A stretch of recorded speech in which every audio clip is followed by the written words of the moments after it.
Welcome to the Backpacking Podcast. John Kelly here with my good friend Jeremiah Stringer, the king of Kentucky backpacking, and a man with one of the nicest red beards probably this side of the Rocky Mountains. Well, I can't argue with you there, man, but I do feel a little bit hurt you didn't mention the hair on my head because I actually done a little something with it. Yeah, it looks good, man. It looks good, but there's something more important than that. And that is the fact that this podcast is brought to you by Outdoor Vitals, makers of Performance First ultralight gear. And they are having a sale right now. They're celebrating 10 years of doing business. And they're having a 10-day sale where everything on the website is on sale. Yeah, dude, it's crazy. And there's some perks that go along with this. I'll just tell you real quick. They're giving away a bunch of free swag and a lot of stuff. And if you buy something, if you're on their email list, you're automatically going to be entered to win. But for every dollar that you spend, you get 10 additional entries into that giveaway. So they're giving stuff away every day for that full 10 days. So if you're listening to this now, it started on August the 19th. You got 10 days, so you better hop to it. Oh, yeah, it's looking really good, man. It's looking really good. Now, I have to say something. One of the things I love about Outdoor Vitals is they're a company that's been innovating for years. And I say that as somebody who's been a customer for years. Do you see that old logo? Yeah, look at that logo, man. That's classic, vintage Outdoor Vitals. Yeah, this is an old bug net for a hammock that I bought from them, like, I think 6 or 7 years ago. I think I told you 5 years a little bit ago, but it's been longer than that. I think I got it in 2008. So that's a long time ago, man. And I've been a dedicated fan of Outdoor Vitals ever since. And one of the things that blows my mind about them, like I said, innovation. If you had a chance to do it this week and were able to get online, Devin from Backcountry Exposure did a video where he went on a hike with Brigham from Outdoor Vitals, where he was testing a prototype tent. I'm not going to say anything about it because I haven't been given permission to, but you can go watch the video. So go watch my buddy Devin's video and check out the tent. And I know for you and me, that's kind of exciting because that means eventually we can get our hands on one of those tents, which would be pretty dang cool. So, but big fan of Outdoor Vitals, have been for a long time. So thank you, Outdoor Vitals, for being the sponsor of this podcast. Jeremiah. Yeah, check out the description. Click through that link. Go spend you some money. Sign up for their Go save some bucks, man. Go save some bucks on some really cool swag. All right. So, dude, I don't know if you saw, but I got to hang out with an old friend today. I thought he was gone, but not forgotten. Yep. And so what you're saying is he's mobile again, huh? He's mobile. This person is Mr. Backpacking with Jason, sir. And oh, look at him there with his sweetie Dot. And who's that little boy? Oh, I believe that's Jeremiah Jr., isn't it? Jeremiah Jerome Stringer II. Jason got to visit. And look at that, 3 generations of backpacking with Dad right there. I said, what do you want to be called? He said, Uncle Jay or J Pop. So we'll see what sticks, but I called him Papaw Jason. Yes, I love it. Backpacking with Grandpa. But he fed that baby, and then he said, I only got one shirt. And we were supposed to go out to eat after they got done visiting. Yeah. And every time he's ready to burp, he said, here, you can burp him. I only got one shirt. So he handed him off to me. And then I would have to burp him in case he was, spitting up on me. Yeah. And hand him back over and he keep feeding him. But it was a great visit, and awesome. I have an official date, and I don't want to say it publicly where we're going or when we're going, but I'll tell you, late September. Right now, we got one on the books, man. I'm wanting to show Mr. Backpacking with Jason, sir, something local, and I'll paint a quick picture for you. It's a short trail. Remember, this guy has had muscle atrophy in his leg because he hasn't been able to walk for multiple months. We're trying to get him back out on trail. So I picked us a trail that's like half a mile to a quarter of a mile, and it's a giant lookout, overlooks basically Big South Fork as it's heading toward Lake Cumberland. That's awesome. And I'd love if we can find a spot and hammock out there and just chill on the rock. And I figured 1 mile total wouldn't kill him. I offered to give him my e-bike, dude. I said, why don't you just ride this e-bike out on one of these little trails? But, and his significant other was all about it. She's like, yeah, use Jeremiah's e-bike. And he's like, no, I think I can walk. And I'm like, that's bro, pretty cool, man. about to start physical therapy. So he's moving around. He's doing good. Well, on my front, I didn't really talk about this much, but I injured my back about a month ago, pretty bad. And I just got the okay this morning from my chiropractor to start lifting weights again. So I'm pretty stoked about putting some muscle back on after losing all this weight. Because, man, anybody who's lost a lot of weight will tell you, you lose a lot of muscle when you lose weight. And it's almost unavoidable. I won't say it's completely unavoidable, but it's almost unavoidable. I watched a story of a guy the other day who lifts insane weights, and he said he lost about 20% of muscle when he lost weight, even though he was lifting weights the entire time. So yeah, dude, I feel when I was cutting weight, I feel like it was so hard. Of course, I was in a caloric deficit, but it was so hard to build muscle mass, even though I was weightlifting every day. And you're not going to believe this, man. School has started back, and I'm trying to get up early. And just to give you an idea of what my schedule normally would look like, this is pre-kids, right? Right. So I had to be at work. People who are watching right now are seeing my eyes like super wide, like Jeremiah's getting up early. So go ahead. It's terrible, by the way. Spoiler alert. It is terrible. But I think that if I can get it down, I might turn into a sunrise person on trail. Oh, wow. Yeah, I don't know. Wow. I don't know if that'll pan out, but here's been my plan so far. How to become a sunrise person instead of sunset person on trail. So I had to be at work, clocked in, and on your duty position. So for me, that's wherever they have me at. Right. And 7:45. And I used to live like 6 minutes from work. So if I had to be there at 7:45, I get out of bed about 7:10, 7:15, take a shower, get ready, head to work. Uh-huh. And then I moved 12 minutes away. So I had to start getting up at 7. And now I still live 12 minutes away, but I know that once Bridget goes back to work, because she's on maternity leave right now, I'll have to get up a lot earlier so we can start getting this baby ready and I can take it to daycare. Right. Changes everything.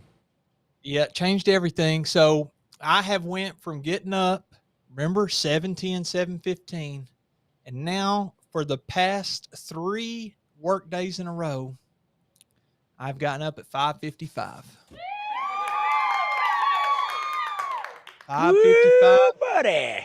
I know you're not impressed because you get up at like 3:15. No, I don't get up at 3:15. No. I get up at 5:45 every morning. And what I have to do, because I have to get my kids off the bus, I'm in the office at about 7 every morning. And I usually leave around 3. But it looks like I'm maybe changing that to getting there around 6:30 and leaving a little bit earlier, just to make sure I'm in time for the bus when the bus gets to our house, because our bus gets to the house around 3:10, and so it takes almost 15 minutes to get home from work. So I'm kind of risking it if I get off at 3 and get back. So, I mean, kids know how to get into the house and they can lock the door behind them, but still, I don't know if that's a good idea to have a 6- and 7-year-old in the house by themselves. So. So my days are a little early. I get to the office about 6:30. Well, so. I feel older and older the earlier I get up. And it's not age. It's wisdom and responsibility. That's all it is. Yeah, against my choice, but I will continue, and I am soliciting advice in the comments if you all would. I know there's a lot of you all that get up 5 every morning, and my goal is maybe at some point I could get up 5 and hopefully get a workout in before work. So give me advice in the comments, let me know, how can I turn into a sunrise person so that whenever I get out there on trail, I can enjoy that moment I mean, the instead of biggest one's going to bed earlier. That's the hardest part for me. I'm a night owl, so except when I'm on me too. trail. You want to hear the funniest thing about me, Jeremiah? What is it? I typically go to bed around midnight every night. Okay, it's just the way I am. I don't get a lot of sleep, but the moment I get on trail at 9 o'clock, I'm done. It's that hiker midnight, man. I'm telling you, dude, I am ready to pass out. I don't know what it is about being on trail that just makes me want to sleep. But maybe it's just the peace and quiet and the lack of children arguing with each other that does that. I don't know. But man, it's so funny when I get on trail. I'm the old guy. I'm always the first one in bed. I don't know if you and I have ever gone backpacking where I wasn't the first person to go to bed. Yeah, you usually hit it pretty early, but in the morning time, if you're walking around passing out fried bacon while everybody's still in bed, it's hard to argue. We say, yeah, just let him sleep. Let the man sleep. He's bringing bacon. Yeah, I am doing something fun this Friday, though. Yeah, let's hear it. I'm taking my little boy out for an overnight. Oh my goodness! So, yes, yeah. please take some pictures that we can share on here. I want to see your setup. Oh yeah, we're gonna do an overnight, and then we're gonna get up the next morning and just hike around, just wander. We're gonna find some different trails with some cool views that I can take him on without very many cliffs because he's 6, and he's unpredictable at this point in his life. So I'm just gonna some level ground is what we're gonna be hiking on, but it's gonna be fun. I'm really looking forward to it. If I remember correctly, you have UGQ quilts for the kids and like half sleeping pads. Are you taking 3/4? Yeah, 3/4 sleeping pads. I got them from Perea Outdoors. Okay. And are you first of all, are you also taking a 3/4 for yourself? And no. That's a quick answer. Some people do that, dude. Some people they're going ultralight and they're either taking the foam pad or they're taking a pad. I don't really understand how they keep their feet warm. I've heard of people like sticking their feet in their backpack and stuff like that. And I just say, bro, what are you doing with your life if you're taking a 3/4 pad and sticking your feet in the backpack? But not my thing. Old hike your own hike, right? Yeah, do you, bro? You do you. No, but Jack's got his own backpack. He's got a little Deuter backpack that's for kids. He'll carry his own sleep system, and then I'll carry everything else. So, and y'all are doing which tent?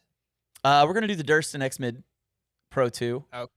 Yeah, you'll have enough room in there. Oh yeah, and it's light, so that'll be helpful because I'm gonna have to carry his clothes, which aren't gonna be ultralight clothes because, well, they'll be ultralight because he's like small, but he'll probably have jeans to sleep in or something like that because he gets cold when it's like 80 degrees out. So he's like you. Yeah, dude. It's the what we call it, skinny cold. Mm-hmm. Cold skinny. Now I will say there's validity to that, man.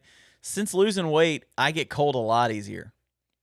It makes me a little nervous because I've always camped warm. Like whenever I sleep, I always sleep warm. I'm a little nervous about what it's going to be like when I get out into the back country now, like because I haven't been out when it's cold yet since I lost all this weight. The closest thing to cold was in April when I went out on the gorge with Carl Mandrioli and his whole crew from Backpacking and Blisters. But that wasn't really cold. You know what I mean? It's like 55, something like that. It wasn't cold. So, I mean, we'll see what happens. The good thing for you, though, is since you're mostly hammock camp, is that you, even if you're hot, it's okay to bring that warmer underquilt because you can vent it. Yeah. Or at least the underquilts that I have, you can vent them. Oh, yeah. Yeah. Just loosen them up a little bit of air get in. Well, speaking of, dude, the cold, I got to tell you, there's a Christmas in the air, even though it's 85 degrees out today. And you know what that brings? Is little fall weather. I know, man. I cannot wait. Backpacking in Kentucky or in the South in general in the summer can be miserable. Yeah, it's brutal. And I'll tell you one of my favorite things.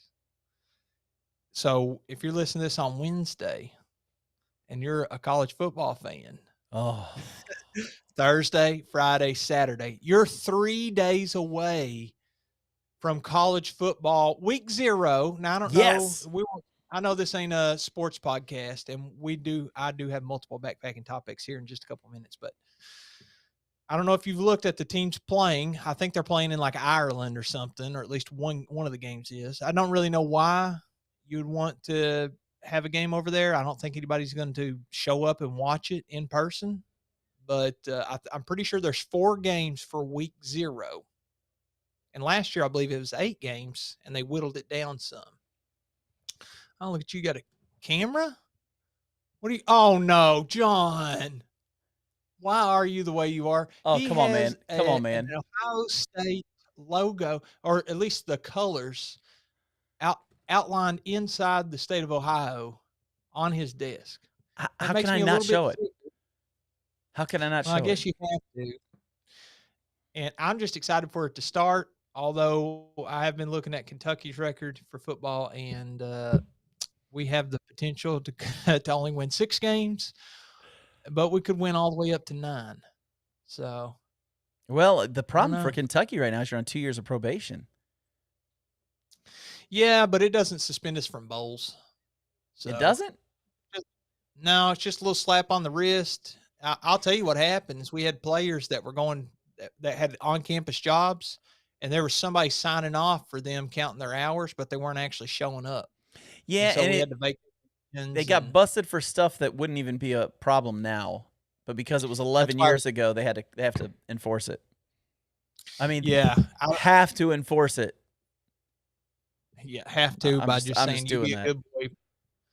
You be a good boy for 2 years and you're good to go. I mean, but what was it Ohio State got busted for years ago? Their guys sold their own stuff and got like literally they sold necklaces. And they got busted for it? And they got busted for it, like for selling necklaces. That's ridiculous. Like there was ever a more corrupt organization than the NCAA. I don't know what there is. I did want to stick that in there, the week 0, man. I'm excited. Saturdays are going to be fun. September, baby. My birthday, fall is here. The weather gets better. The backpacking season's upon us. We got football. We got basketball. We got the Backpacking Podcast live streams coming September the 9th. It's all here for you, folks. NFL's going to be every night of the week.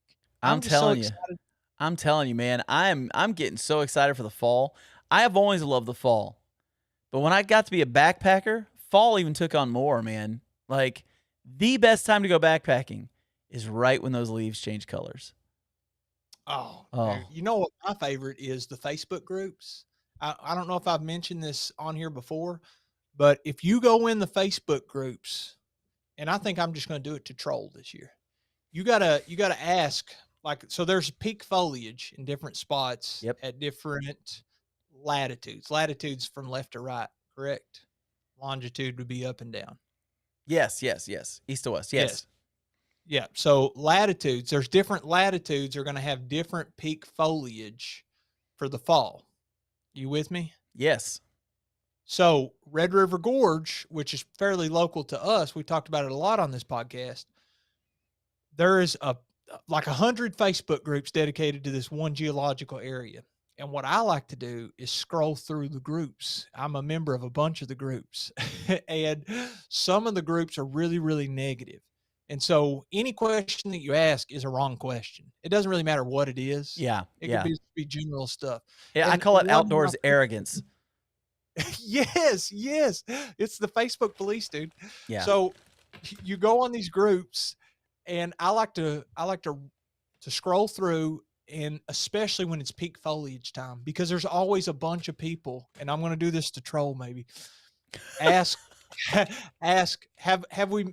is this going to be a good weekend to get the colors? Have I missed the colors yet? Stuff like that. And it's always like a string of comments like, it doesn't matter what time of the year it is, you're always too late. You're always like a week too late. You're always like, all the comments say, yep, you should have been here last weekend. There was nobody here. The weather was great. The foliage was immaculate. Here's 100 pictures that I took of all this amazing foliage. Better luck next year. That's the general vibe. My favorite comment is? What's that? The response to that question is always, have you ever heard of Google? It's like, Yes, I've heard of Google, but I've also heard of this Facebook group that's supposed to like give information. So come on, man. I don't understand. I don't understand. People don't act like that in real life. You know, if you meet somebody on trail and you just talk to them, they're going to be a normal human being. But for some reason, those Facebook groups are so toxic. Well, I think you find out the actual what's the word I'm looking for here? You find out who a person really is on Facebook. Because in person they'll hide it. But when they can hide behind a keyboard, then they let out their actual nature show. Some people are just nasty natured. Yeah, and if you want to see it even worse, go on any platform there's anonymity, like Reddit, yes. Or like X/Twitter. A lot of crazy stuff on there, man, because you can be anonymous. At least on Facebook. I mean, you don't have to like put your driver's license in or anything, but it's like you have to create a special account to be anonymous. Yes, because you can see who people's friends are and who their groups are they're in and all that kind of stuff. Exactly. So it's kind of like community policed, if you will. You know, it's still none of those platforms are ideal, and they all have terrible issues that are surrounding them. But you know, at least with Facebook, you're not totally anonymous usually. I mean, you can be, but typically in those groups and stuff, it's real people. They're just exactly. I'm just like, man, if we met in real life, I bet you'd be fun to have a coffee with or drink with. I would hope so. Not so much. But, you know, we were talking about fall, dude. I'll change the subject here a little bit. To get into the mood of fall, we've been lighting cinnamon and pumpkin candles, and that is the beard oil flavor that I went to. It's actually it's brought to you by outdoorbeards.com is the beard oil that I use, or you can get balm if you're more into balm. But Outdoor Beards, if you check out their website, my favorite fall flavor is the Grandma's Pie. It smells like pumpkin pie. Also, you can go with Grandpa's Pipe, which smells like pipe tobacco. It smells great, you know. Oh, and I love that stuff. I cycle through them. Yeah. No, I'm a big fan. I'm a big fan of the Grandma's Pie. I love that one, especially in the fall. Also, they'll have some seasonal ones they come out with. They've got one that's kind of a Christmassy peppermint one that you can use that is really nice as well. Yeah, and actually, they're one of our sponsors. So if you all want to have a luscious beard like myself or John, you can go to outdoorbeards.com, and whenever you check out, you can save 10% by using our code, backpacking. So I wanted to make that in stereo. I wanted to make sure that everybody heard that in stereo. Backpacking. That's the code. Backpacking. I don't know why that's the code. Okay, yeah, we know why it's the code. But it's backpacking. So make sure you use that. Speaking of great beards, Jeremiah, and thank you to Outdoor Vitals for being our sponsor. Speaking of great beards, check out this beard right here. Oh, this man right here is Bing Olbum. Now, I don't know why my screen just jumped a half a mile now, but it just did. But the title of this article is Beef Jerky, Salted Nuts, and Iodine Tablets Helped an 89-year-old hiker's very unlikely survival in Idaho wilderness. Idaho, one of the most beautiful states, man. And I think they really try to keep it. But we're about to blow it up here because what'd you say his name is? Bing Olbum. Bing, okay. I'll just Bing Olbum. He's 89 years old. Well, his picture, if you all are just listening and not watching, it's an old guy with a safari hat and a long sleeve shirt, and he's got a traditional backpacking backpack on. And we'll unpack the article here a little bit because it's a crazy story, but do you know what his base weight was? 19 pounds. And that's full crazy, that's full gear, though. That's not 19 pounds base weight. That's 19 pounds of gear. Okay, so full loadout, 19 pounds. So 89 years old. I want to say a prayer right now. Lord, please let me be able to carry 19 pounds at 89 years old. Yeah. That's insane. But here's the craziest thing. He was in the Salmon Chalice National Forest in Idaho. And he had planned on doing a 5-day backpacking trip for about 20 miles of hiking. Okay, he's 89 years old. 5 days, 20 miles, 19 pounds of gear, and the food that he brought with him was what we talked about before. I'm going to go back up here and say beef jerky and salted nuts. And he had iodine tablets to clean his water. Well, I'm guessing, let's talk about the iodine tablets real quick first. Yeah. So I'm guessing that the iodine tablets, he's an ultralighter. If he's going out there, what'd you say, 4 days? 5 days. 5 days. So if he's intending to go out for 5 days and he's only taking iodine tablets to treat his water and he's only at 19 pounds, I think he's a true, well, I don't know if you'd say ultralighter, but I mean, that's pretty close. And I think that he probably doesn't bring a filter because he doesn't want to carry that extra weight. I would dare say you're probably right about that. I know I'm trying to look in here in the article and see what his actual, like, what was in his pack. Because it's kind of crazy to read what he actually had packed with him. I feel like he didn't even bring a tent. Like, he just brought a tarp to sleep under and a sleeping pad. What was the name of the wilderness that he was in? Salmon... Okay. The Salmon, I'm going to make sure I read this right because I don't want to get this wrong for people who are from Idaho. Salmon Chalice National Forest. Okay. I was just Googling it real quick because I want to see what it looked like. Wow, dude. It's absolutely beautiful, first of all, but you saying I need to look this up and put it on the screen? Yeah, if you can.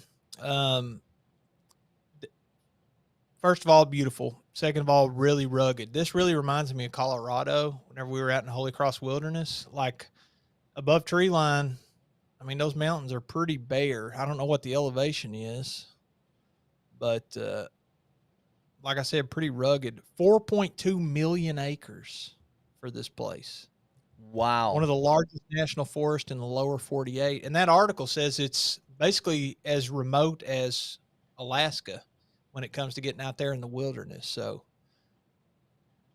yeah, this is gorgeous, man. Let me see if I can actually get these to, like, show up a little bit more full screen. Well, I'll save a few of the pictures. I'll save a few of the pictures and then I'll show them full screen. Yeah. Okay. While you're working on that, I will tell a little bit about this story. So I actually found this story in one of those Facebook groups I was talking about, but it was Dixie from Homemade Wanderlust. She has her own Facebook group, and I was looking through it, and I saw this story, and it's written by CNN. I was like, what is CNN writing this about this 89-year-old guy? I click on it, and this guy was lost in the wilderness, Salmon Chalice National Forest.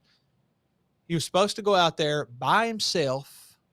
No, I don't know if he had any electronics, but they said he did not have like an SOS device or like something with a GPS on it. He only had paper map and compass. So obviously the guy's old school, but it must not have paid off because they searched for him for like 10 days, I believe it was. And they were literally calling off the search that afternoon/evening and was just going to leave it up to the family to basically recover the body. They were like, there's no way that he has survived this long out there by himself in this wilderness in these harsh conditions. And the only things he brought to eat, beef jerky, and what'd you say? Some kind of nuts or something? Yeah. Salted nuts. Bro, the ultralight sacrifice to only bring beef jerky and salted nuts. First of all, does that have any carbohydrates? Do nuts have some carbs? Yeah, the nuts will have carbs. Yeah, nuts will have carbs. Okay, so he's got carbs and fats from those salted nuts. And then his protein comes from only beef jerky. Can you imagine, dude? That is 89 crazy. Years old. Out there just surviving by yourself. And so they found him out in this wilderness, I believe on this 10th day, right as they were about to search off. And I said, I just got to share this story on the podcast. So I sent it over to John. I was like, dude, you got to check this out. And I'd love to hear some of your thoughts on heading out there. No SOS. First of all, I mean, that was my first thought was, I think this is one of those times where you have to think to yourself, okay, why are you not carrying some kind of satellite device that's a beacon or that you can communicate with other people with? Because the reality is we live in 2024. And I'm not going to mansplain this old guy because let's just be honest. This dude is 89 years old and he's doing stuff I'm not going to, I hope I get to do when I'm that age. But just because maybe he started backpacking 50 years ago doesn't mean you shouldn't start backpacking like it's 2024. And I think it's really important people understand, like, the problem with backpacking becoming so popular is the fact that now that it's so popular, more people are doing it, but they're also looking for more adventure and they're looking for places nobody's been to, which is becoming harder and harder to get. And as a result, you're finding a lot of people getting lost in the woods, a lot of people getting hurt. We're hearing about famous actors and actresses, or famous actors that are dying in the woods. You just got all this kind of stuff going on. Get a satellite communicator, man. Get something that's gonna protect you. I don't have like anything that we're paid for to plug here on the satellite communicators and stuff, but I mean, I think even if you get like a Garmin or something and you don't pay for the plan, you still can use the SOS. Yeah. I mean, there might be like a $5 fee a month or something, but it says here that he went over some peaks that were 8,000 feet and covered over 20 miles. And when they found him, he wasn't like desolate. He was just mildly dehydrated and tired from all the walking, but we probably would be too if you're out there lost and by yourself and don't know which direction to go. Well, yeah, 100%. 100%. I was going to tell you one other thing about this guy, but I don't know where it was. Oldham had lightly packed for his backpacking trip. His only food for the excursion was beef jerky, salted nuts, and iodine tablets to purify water. And he also packed a one-man tent, a blanket, and a pad to sleep on. That's nuts. He didn't have any tracking devices on him and only a compass and paper and a map. Yep. And he didn't make a single fire, but it was from the 40s to 90-degree weather during the daytime. 40s at night, obviously. 90s during the day. And they asked him if he wanted to have an interview, and he's like, no. Which I don't blame him. You know, if at that age you probably you're like, no. Well, and let's be honest. Why are they interviewing him? Because he got lost in the woods. I'm sure this is not one of those moments in his life where he wants to talk about that. This is probably more frustrating for him than anything. So he probably is kind of thinking, I don't really want to talk about this. I mean, that's how I would be. I wouldn't want to talk about it. If everybody was like, hey, let's talk about you getting lost in the woods, Mr. 89-year-old man, I'd be like, you know what? How about we don't talk about that? That's just me, though. Well, I'll tell you one thing I do want to talk about. So he brought a one-man tent and a blanket, not a sleeping bag, not a quilt, a blanket and a pad. It doesn't say what kind of pad, but I was wanting to ask you, when it comes to this gear that you're taking, I also saw this on Facebook. Some people arguing about your gear, and one person was saying my gear has the funk. Oh, you got I got some pictures up. Yeah, I figure I'll see if I can't get these to kind of pop up now so we can kind of look at these.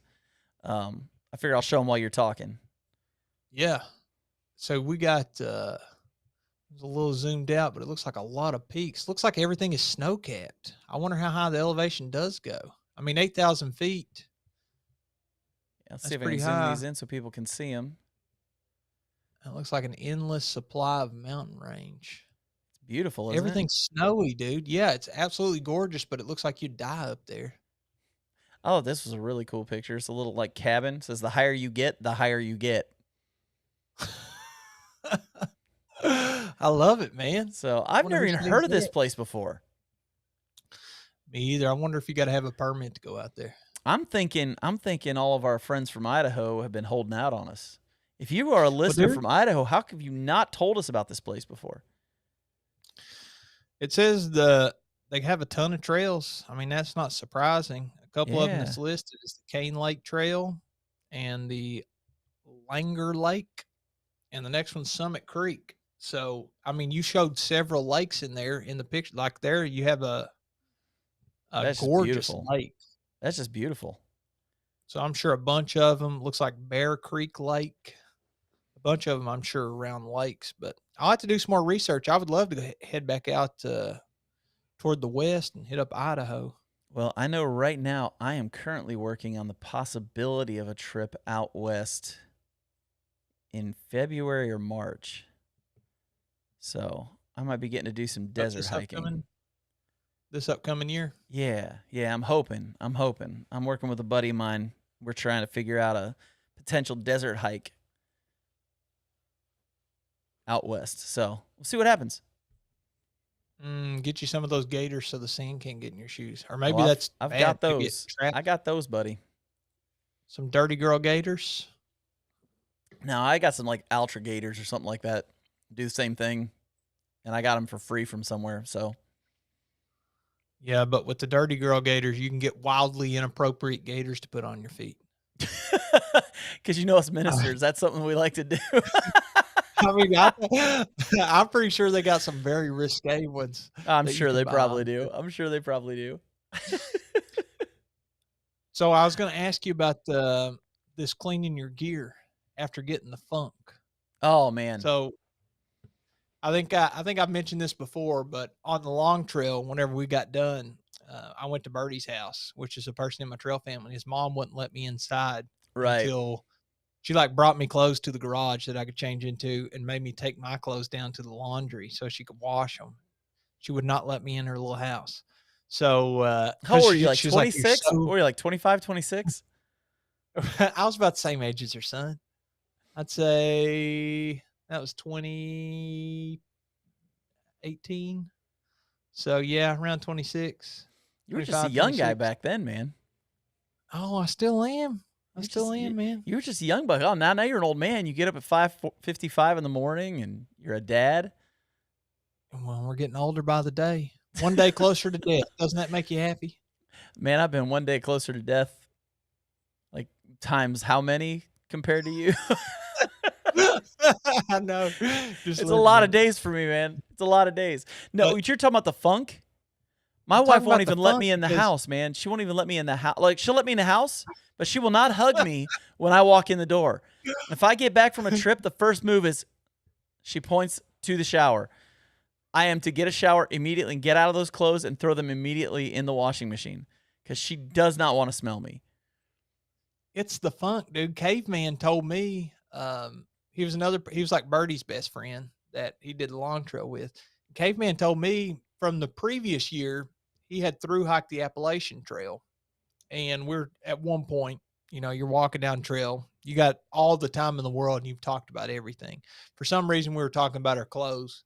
And he said, yep, as a sacrifice to the backpacking gods, whenever I got done with the Appalachian Trail, I had to burn my outfit. And he's like, plus the shirt smelled so bad. Now that's extreme, man. You don't have to do that. He said it smelled so bad, it's uncleanable, dude. Do you have anything? Let's say you've walked 2,200 miles in a shirt. Every step's in this shirt, dude. This polyester, old, nasty, worn out. I use a professional fishing gear shirt from Columbia or whatever. Even if it's Outdoor Vitals new infused with silver shirt. After 2,200 miles, how do you get the funk out? All right, let's see this stuff right here. Nick Wax. Nick Wax Tech Wash. Okay. Yeah, now I don't know if that's the specific one, but they make one that like literally you kind of wash your clothes in a sink, and it it gets all that funk out, because that's a lot of the problem is, you get so much funk in your clothes that you've got to get that stuff out. I'm trying to remember what the stuff is that really gets it good, but there's a wash that you can get that you use that stuff, and it literally, you think something's clean, and then you wash it with that, and while it's washing, you see all this stuff coming out of it, and you're thinking to yourself, I just washed this like 4 times. But somehow it gets all the stuff that stuff doesn't get out. And makes a huge difference, man. Makes a huge difference. Now, you know about washing your stuff in the coffee pot, right? No, that's a new one. We talked about that? No, I don't know that one. Okay, so this is old wives' tale. I don't know if it's true or not. Maybe ChatGPT or Google can tell us or something. Word on the street is pilots and flight attendants, they go hotel to hotel and they wash their underwear in the coffee pot. Now, wait. Let's start that over again. Who does this? Okay. And well, they're not the only ones. Let's start over again. Tell me the exact story you just told me. Pilots and flight attendants hopping hotel to hotel. So we don't know if we're at a hotel that some pilot or stewardess or somebody was in that room and used the coffee maker that I'm about to drink coffee out of to wash their skibbies. Well, it's sanitized, man. It's boiling hot water. The question is, do you drink, after learning this, do you drink the hotel, if you have a coffee pot in your room? Most of them are Keurigs now. If you have a coffee pot in your room, I think they've done away with most of the coffee pots in the hotels, but some of those dingy hotels, motels that you stay in whenever you're backpacking and, you're doing a through hike and you need just some place for $35 so you can shower and spend the night and you're splitting the room with somebody. There's a coffee pot.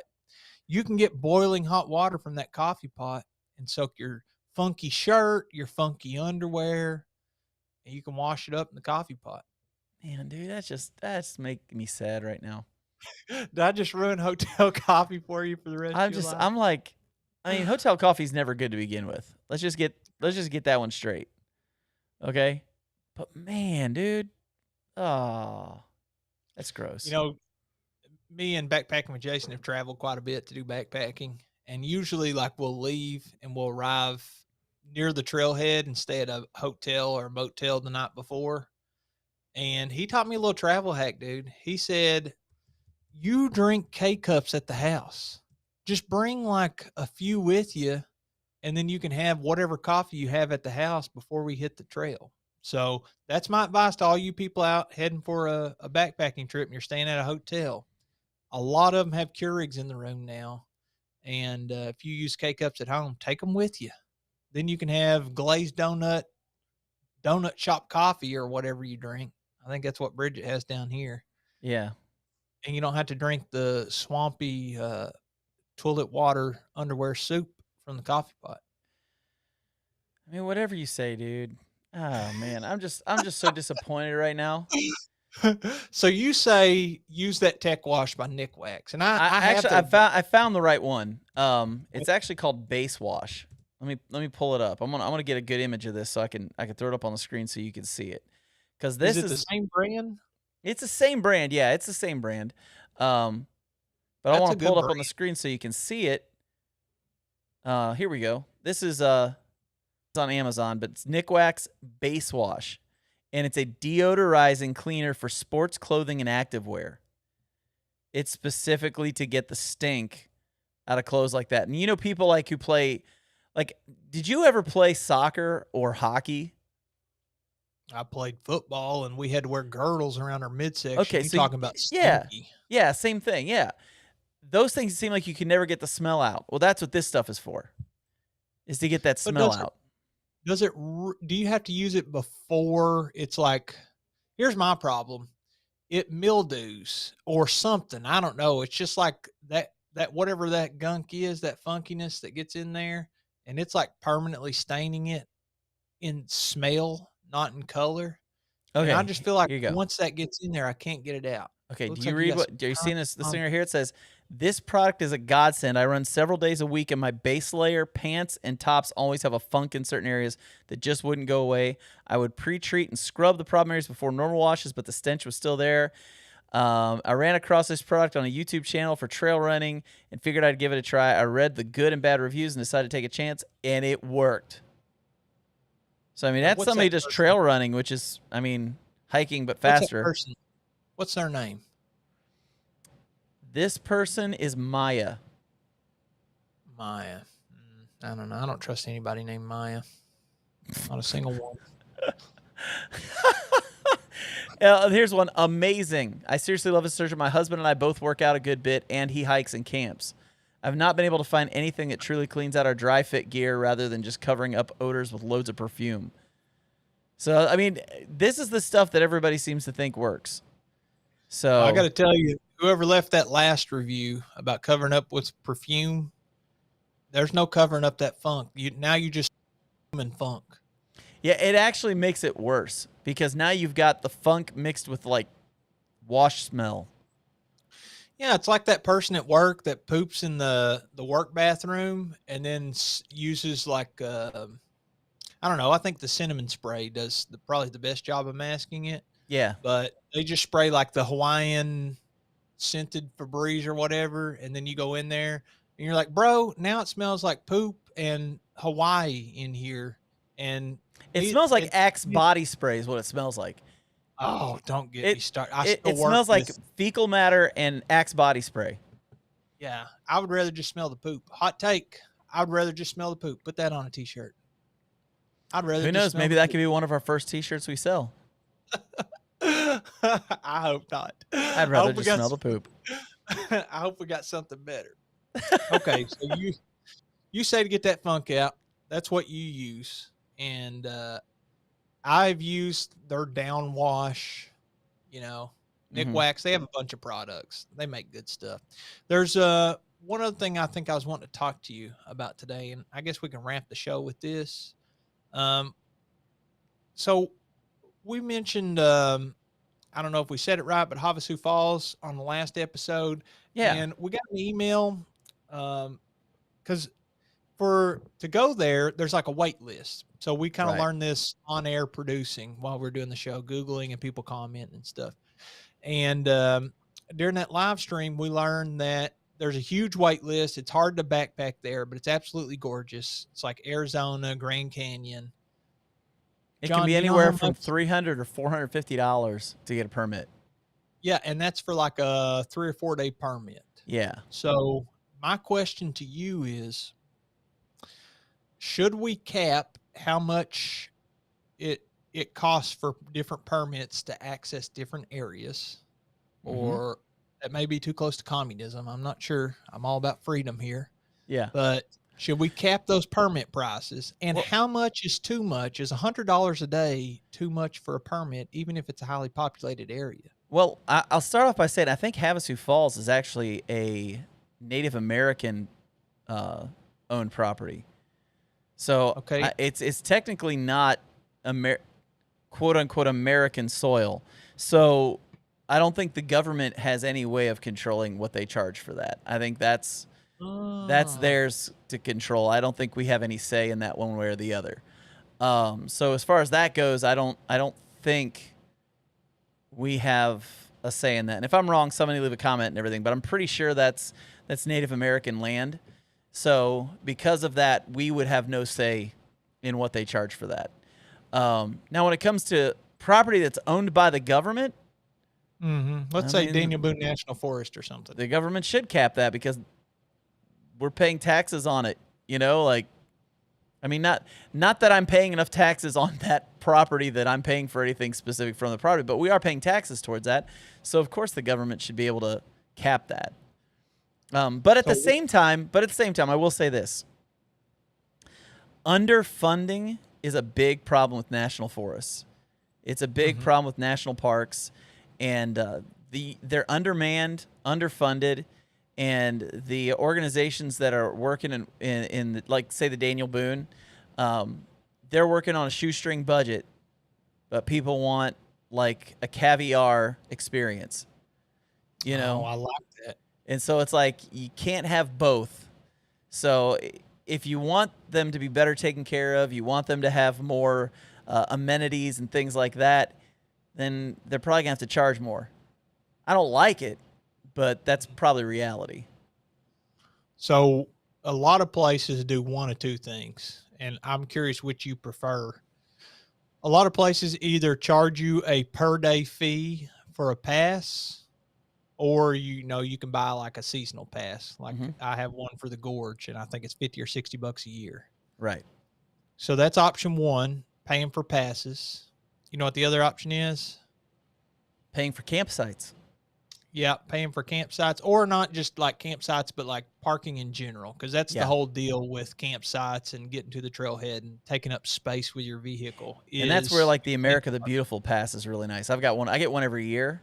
I think it's like $80, but you get free parking in any national park and national forest in the country.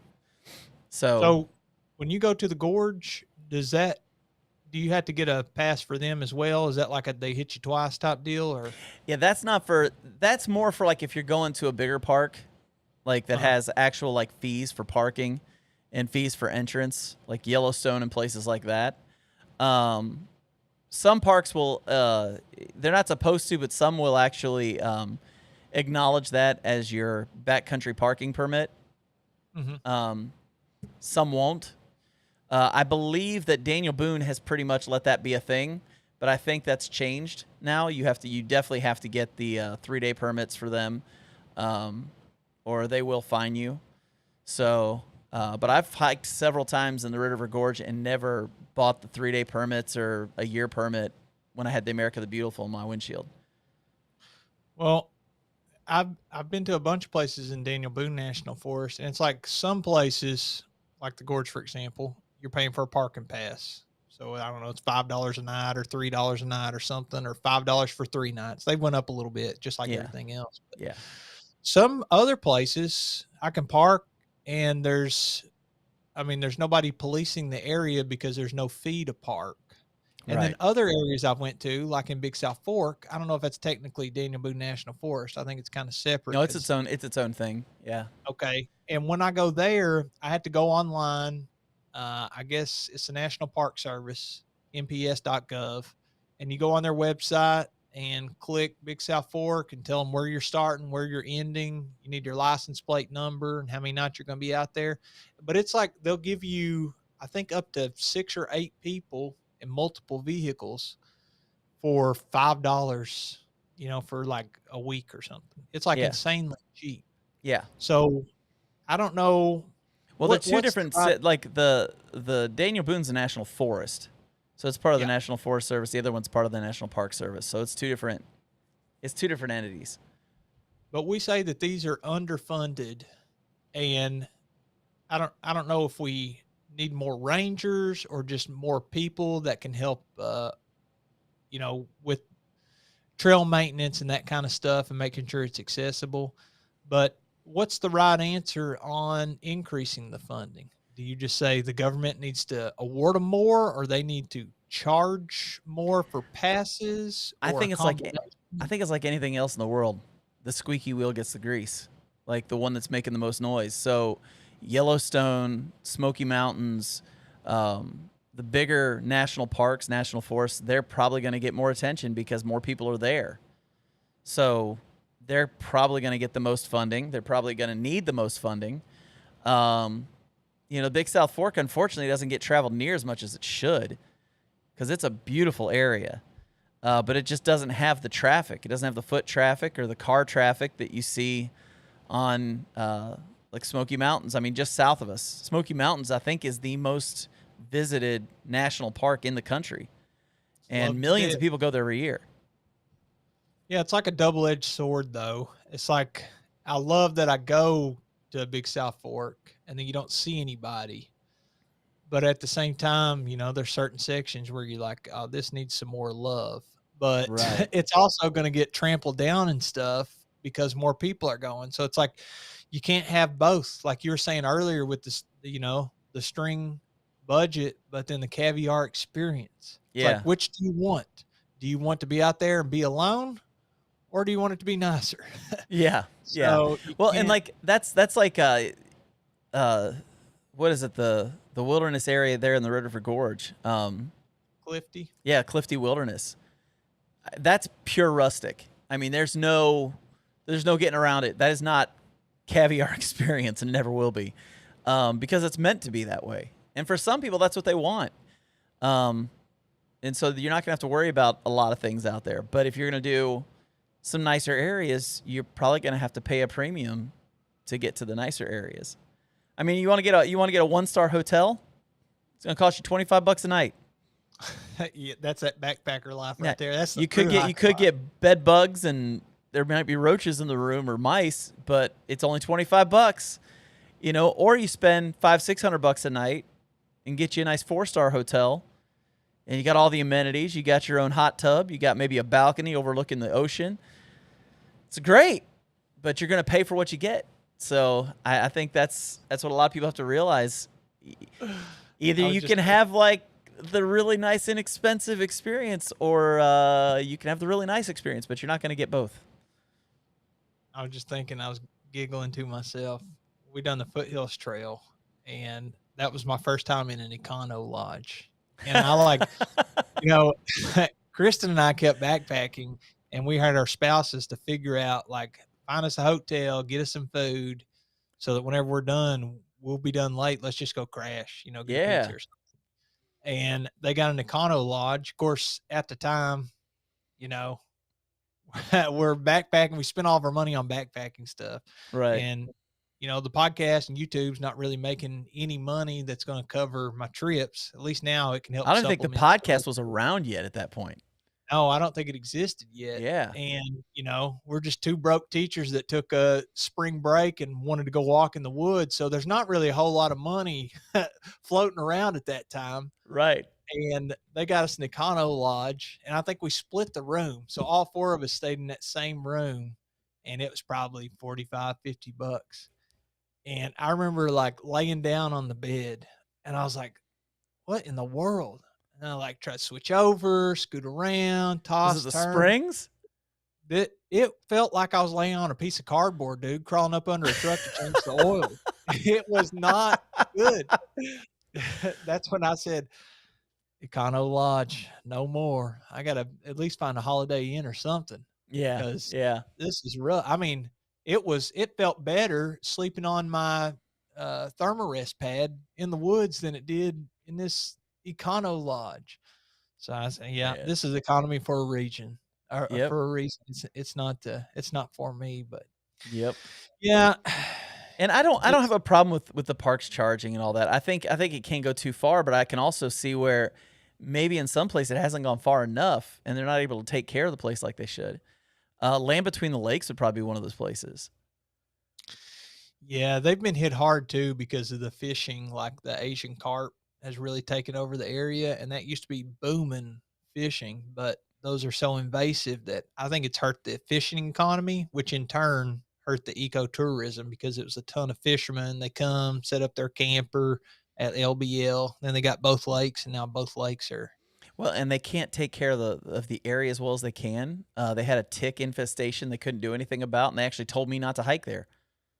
Wow, really? Last year, I was going to do it as part of the Outdoor Vitals 100-mile challenge, and I called and asked about the trail, and because I was looking for water supplies and stuff like that. And one of the guys goes, man, with the ticks the way they are right now, you don't want to come here and hike. Yeah, and they have pretty heavy permits there too. Yeah. I remember I got one, and I was able to camp and squirrel hunt at the time. And of course I had my fishing license. And dude, I guess whoever's in charge at the federal budget level at that aspect, I don't know if they didn't agree on something or they're still having to vote or whatever, but there was a government shutdown, and I'm sure we all lived through it.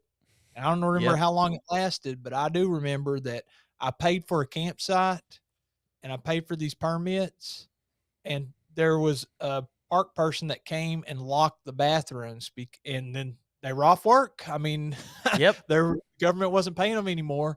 And I guess this is a federal thing. And I was like, dude, I paid, and you all put a padlock. It took everything in me not to take an angle grinder to that padlock. I know. And, cut that sucker off. and use the bathroom because I was like, this is ridiculous. You can't at least give me a hole in the ground to poop in. Right. This whole camp area. But whatever, what can you do, man? What can you do? Well, the unfortunate thing is anytime the government is running it, you know that election years are going to be fun.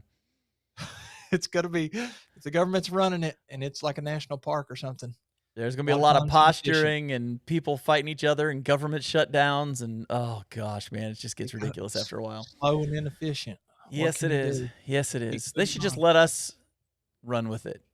Give us millions and millions of dollars to fix the national parks. Bro, it would be even worse if I was running it. It'd be so much worse. I just had to go disappear at one of those and, you know, drink some coffee on top of a mountain, build me a house up there, and watch it burn. Oh, yeah. I wouldn't know where to start. Oh, no joke. Well, dude, this has been fun. This has been good. And I think we need to have an episode where it's a live stream. And I would really like to ask people their ideas on what it costs to go backpacking and what it costs to get permits. I'd love to get the input from the Backpacking Podcast Nation because I think they could help us out knowing a whole lot better what we need to know. Yeah, get some different perspectives, different regions, because we have listeners all over, man. I know, yes. You know, we talk a lot about East Coast stuff because we're over here in Kentucky, but West is pretty crazy, man. I can't wait to get out there and check it. It's so unbelievable, dude. If you look at it's not like being on the East Coast, man. It's not like being on the East Coast. Different world, dude. And I want to get back out there. I hear that. Hey, and for everybody wondering, Jeremiah mentioned it just a few minutes ago, but our first episode back on the live streams is September 9th. Now, those of you who paid attention to episode 2 weeks ago, we told you pay attention because the next episode, you might get a notification of some kind. And we were live last week, and we had several people that were tuned in that night and joined us for the live stream. That was a pop-up live stream. Lots of fun. But our next live stream is going to be September 9th. And Jeremiah, who is our guest for the September 9th episode?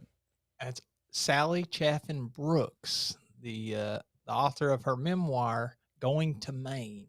Going to Maine. Yeah, we're going to unpack that. I mentioned before, she's a stand-up comic, an author, a podcaster. So she's going to be very entertaining. It'll be a fun show. And we get to hear a little tale of history of her backpacking through hiking experience. Book was fantastic. It's gonna be a good time, and I know it's gonna be hilarious. I mean, it's not often you get a comic, like a comedian, on your show. So it's gonna be fun having her on here. We've also got some other great guests that are gonna be coming up as well. We got one that's an overlanding duo of guys that were just out west and have some killer footage of driving through the West with a Bronco and camping out with the Bronco. So it should be fun. I'm looking forward to that. Looking forward to several other episodes coming up as well. Yeah, I can't wait. It's going to be a fun fall season. We're here, baby. We're here. And so are my Buckeyes. So with that said, for myself and Jeremiah Stringer, we'll catch you guys on the next one. Adios, folks.